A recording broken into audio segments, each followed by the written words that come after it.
Hey, c'est Corentin. Aujourd'hui, on voit comment ajouter des effets de stéréo à vos vidéos. Carré. En plus, ça rime et tout. Carré.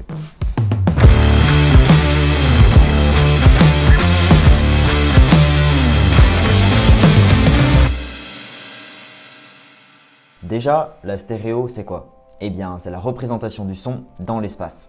Avec un son mono, le son vient d'une seule et unique sortie. Il est donc forcément homogène et nos deux oreilles entendent exactement la même chose, chez la majorité des personnes. Avec un son stéréo cette fois-ci, le son provient de plusieurs sorties, proposant ainsi un relief sonore. Au cinéma par exemple, le son est bien évidemment stéréo, ce qui permet d'immerger le spectateur au cœur de l'action. Je vais vous montrer sur Final Cut comment vous servir de la stéréo. Donc voilà mon projet qui est constitué d'un sound design en mono. Pour l'instant, aucune modification n'a été apportée. On a donc majoritairement un son à gauche équivalent au son de droite. Donc visuellement, voilà ce que ça donne avec le vumètre qu'on peut activer juste ici. Quand je passe ma souris sur la timeline, on peut voir que les sons sont quasiment égaux. Il y a toutefois une petite différence car les effets sonores que j'ai utilisés comportent déjà un léger stéréo. Mais nous on va amplifier ça et à la fin le vumètre sera différent à gauche et à droite. Je vous laisse regarder le petit montage que vous avez vu en vidéo, cette fois-ci en mono.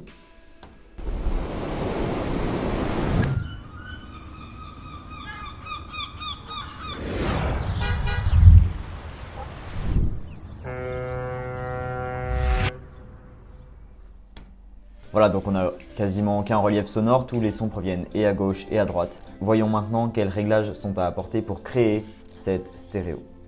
Dans mon premier plan, on peut voir en haut à gauche un hélicoptère. Comme je viens de vous le dire, il est à gauche. Et ici, dans ma vidéo,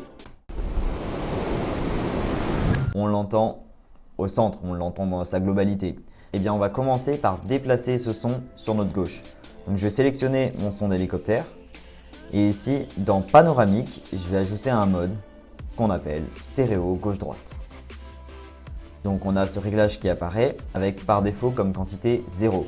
Quand il est à 0, le son est au centre, le son est dans sa globalité. Si on le décale sur la gauche, on va atteindre des valeurs allant de 0 à moins 100. A l'inverse, si on décale le curseur sur la droite, on va obtenir des valeurs allant de 0 à 100. Donc plus la valeur sera près de moins 100 et plus le son sera sur notre gauche, et plus la valeur sera près de 100 et plus le son proviendra de la droite. Donc comme je vous l'ai dit, moi mon hélicoptère, il est sur la gauche, donc je vais le mettre pas totalement à moins 100, on peut se mettre à moins 80, je pense que c'est une bonne alternative. Voilà ce que ça rend.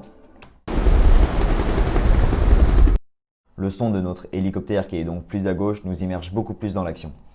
Et puis j'ai le son sur ce plan de la mer qui est aussi homogène. Étant donné que sur mon plan on voit la mer que sur les 2/3 de l'écran à gauche, je vais également y ajouter un petit effet de stéréo. Cette fois-ci je vais simplement aller à disons moins 25, histoire d'ajouter un petit peu de relief encore une fois, mais c'est plus léger cette fois-ci. C'est un son global la mer, c'est pas comme un hélicoptère où c'est vraiment un objet qui se déplace dans le temps. Là ici la mer on la voit sur les 2/3 de l'écran et c'est général. Donc je vais m'arrêter à moins 25.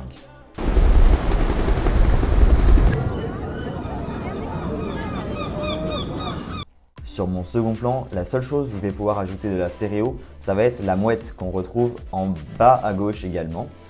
Donc je vais sélectionner mon effet sonore de mouette et je vais y ajouter un mode de stéréo. Sauf que comme on peut le voir, la mouette elle bouge. Elle sort de l'écran sur la gauche et arrive à atteindre le centre de l'écran environ. Et puis sur la fin, elle repart un peu à gauche. Donc pour ce faire, je vais utiliser les keyframes. Je vais me placer au début de mon plan. Je vais donc ajouter un keyframe à mon effet sonore de Seagulls, donc c'est la mouette. Donc elle arrive sur la gauche, donc cette fois-ci je vais me permettre d'aller à moins 100 parce que ça va évoluer, donc on va pas rester sur moins 100 tout du long. Je vais aller à l'endroit où la mouette s'arrête entre guillemets dans l'écran, donc elle va jusqu'au centre, donc je vais aller au centre. Et là je vais paramétrer à aller moins de 10 parce qu'elle n'est pas totalement au centre. Et puis elle va repartir comme je vous ai dit, gentiment. Voilà, ici on peut la remettre à moins 30. Donc notre stéréo va évoluer, la mouette va être de plus en plus au centre de notre écran puis va repartir.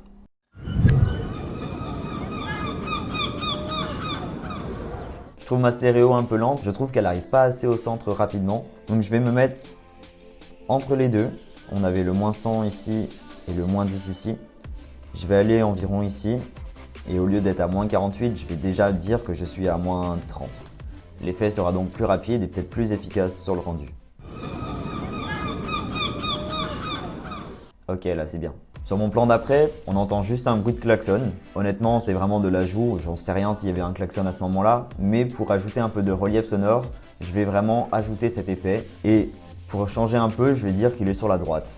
Donc je vais sélectionner mon bruit de klaxon, je vais ajouter un mode de stéréo, et celui-là je vais le mettre à 50. Comme ça, il sera un peu sur la droite, mais pas non plus trop. Et voilà ce que ça rend. Parfait, très bien. Sur mon plan d'après, on ne retrouve pas vraiment d'effet de stéréo à ajouter. On a une vue d'ensemble avec la mer en vue du ciel et on n'a aucun objet dans le plan qui va évoluer dans l'espace. Tout se passe à peu près au même endroit, c'est un plan homogène, donc je n'ai pas d'effet sonore à ajouter. Et sur mon dernier plan, on perçoit donc une corne de brume de bateau. Donc c'est pareil que la voiture, hein, je ne sais pas s'il y avait vraiment un bruit de bateau, c'est vraiment pour décorer entre guillemets ma vidéo. Et étant donné que sur mon plan on retrouve le port plutôt sur la gauche, je vais celui-ci aussi le décaler à gauche. Donc je vais sélectionner mon son, ajouter de la stéréo et celui-là, allez je vais le mettre à moins 60 histoire de changer un peu tout le temps. Moi ça me semble plutôt bien. Voilà, j'en ai fini pour cette petite vidéo, j'espère qu'elle vous a plu. Si vous avez trouvé la vidéo utile, abonnez-vous, j'ai encore plein de choses à vous montrer. Et nous on se dit à la prochaine vidéo, c'était Corentin.